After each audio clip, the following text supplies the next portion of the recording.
Welcome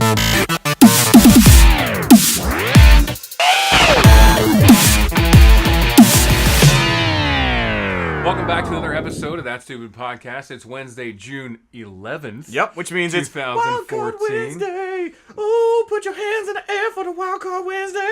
Mm-hmm. Take them to church, Stephen. What are we talking about today? Netflix. All right. Fishing scam. Fishing scam? Fishing scam. You know, go out, cast it. No, different kind of fish. Oh, like the pH. Yeah. pH with a fit. I can't do that. I'm too white. Fishing.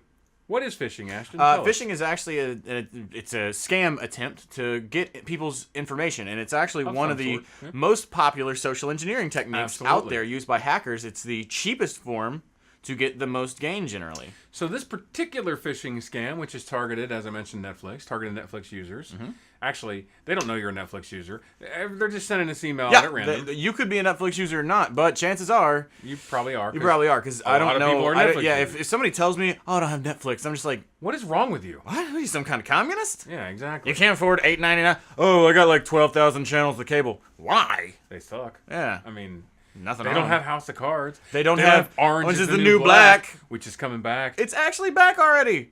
What? See, I have to say it's not back, even though technically it's already back. Are you trying to convince yourself to not I haven't stop? I haven't either. I haven't watched it yet. I haven't either. As far as I'm concerned, it's not back yet. It's not back yet. Oh, it's back. It came back in black. Friday the June 6th, which is now orange. Last week, and stop it. And because orange is the new black. Because I'll do to it what I did to House of Cards, and that's watch every episode and then get butthurt when you don't have anything left. Exactly. So I'm trying to hold off as long as I can. But we're talking about scams. Scamming. It's bad. So this email, very simply, basically says, and it's interesting, because the email says something about your credit card, yada, yada, yada, your payment's been declined, your account is at risk of termination. Oh my God! And there's because I will lose my grandfathered in price of $8. You're $7.99 now, right? I didn't. It's the old price. Yeah, I have the old price. That's what I'm on. But too. people, and I say this, and I really mean it. People will lose their shit over $1. So they will freak out and be like, "What do you mean my account's going to get canceled?" Ah! So they'll click the link in haste. It'll go to a page. It says the page, and it looks official. It looks like a Netflix very page. Official. And this is where it gets really bad. You put your credit card information in. They want your credit card info. And most people don't even think twice about it. And they're just, oh, here's my credit card information. Here's my CVV too. Yeah. So. Hey, why is $3,000 missing from my bank account? So it's interesting because this is a newer Netflix scam. There was a Netflix scam back in December that was a little bit interesting. And it was that your account is at risk because of a virus on your laptop. Like this happens. Because email knows if you've got a virus on your, and so does Netflix because they've got that kind of they give two shits about your viri. Totally. They don't. Nope. So you have to watch these. Now here's my suggestion to everyone about everything. This isn't just for Netflix. This is anytime you get any email that says your account's at risk, your credit card's expired, your blah blah blah. Don't click the link in the email. Nope. Go to your browser, type in www.netflix.com, and since we're talking about Netflix, log into your account like you normally would, and look what the status is. And if it doesn't look like there's anything wrong, go ahead and call their help desk. They have this handy little button. You get a 6-digit code. They, hey, what's your code? And then you give them the code and say, oh, you're Mr. Blah, blah, blah. And yes, I am. Is there anything wrong with my account? No, there's not. Thanks. Have a nice day. Click. I have 3 suggestions for you. He's covered one of them. First off, if you ever click a link or you see a link and you go to that page, if it's not HTTPS, which means it's the secured and encrypted, chances are it's not real. 2, even if it looks like Netflix, again, go to their homepage, check the status. Do it yourself. And 3, most importantly of all, and I legitimately mean this, if I think something's ever wrong or I think something's weird or suspicious, I will straight up take the 10 minutes out of my day to call the 1-800 number. Or to do the chat online with a let them know. But if I'm really freaked out of the whole thing, I will call. I'll call the 1-800 number instead of doing the online tech person. Yeah. I'll give you an example of a scam that happened recently to my mother. Okay. Not Netflix. So I have AT&T, obviously. I mean, I work for AT&T, so I'm not going to have a Verizon phone. Yeah, clearly. That's just jerk. weird. Yeah, well, I don't like Verizon. So I have an AT&T phone, but, because I have my family plan.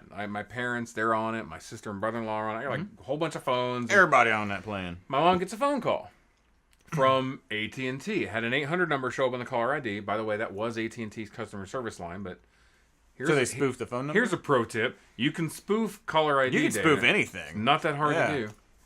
And they were going to offer her a $50 bill credit if she would answer a survey.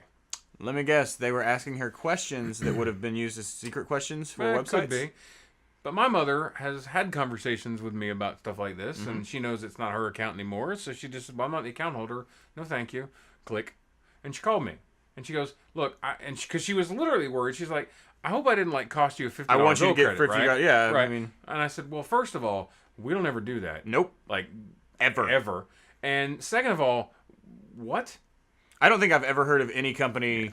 Hey, we want to give you $50, and I've worked for 2 phone companies, so they're not going to give you $50. Nope. Now it's not that sometimes AT&T won't call you for a survey. They'll call you about stuff because if you call them for something, sometimes you'll get a call back with a respondent survey. Especially if you did you enjoy your service? Yeah. Was the operator nice? Did your problem get resolved? Blah blah blah blah blah. What they won't do is ask you any personal information ever, especially for the surveys. Unless they're verifying. I mean, well, for surveys, no. You call in. That's what I'm saying. They don't call you and ask for information. Nope. They don't do that. No one will ever call you to verify information unless it's like your doctor's office and they're like, hey, have you been taking 6 different types of heroin this week? And I'm like, yeah, sometimes I want to shoot a little black tar heroin. What about it? Is that just me? No. Yes. I have a problem. We need to talk, buddy. Anyway, sorry. So yeah, call the whoever. Pay attention, basically. Yeah. Listen, it's not hard. Now, it's really not. Now this is really but it plays on emotions, and that's the key. And well, it does. It's that panic and that fear, that fight or flight response, God, and people just Netflix go and go they don't away. think, and they boom for $1. Yeah. Take the 10 minutes out of your day and call the number. Do it. We don't want to see anybody out there, and this goes for pretty much any spamming, phishing situation. Right. Doesn't just have to be Netflix. This stuff happens all the time. I see these for Amazon. I see these for Netflix. I see these for credit card companies, your bank accounts. Now, does this mean that you're going to be 100% protected all the time for everything? Of course not. Nope. Even as 2 security professionals ourselves, we're not even 100% protected all the time. No one is. So I surf with a condom on my Ethernet cable. That's right. You should, because that's true protection. I actually have 6 routers hooked up to one to make super router. And you know what? NSA can still see me juggling my junk around in the morning. Whatever. Super. What? Yep. He's just making shit up. That's probably true as well. I don't.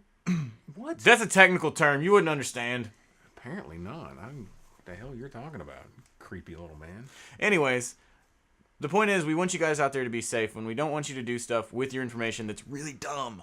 So we kind of put out these little PSAs occasionally to let you know about stuff, especially when it comes across our desks. Yeah. And this is another one. And next week there will be a completely different one. And the week after. So while you're getting ready for Orange is the New Black, just remember, Netflix is never going to ask you for that weird kind of information. Ever.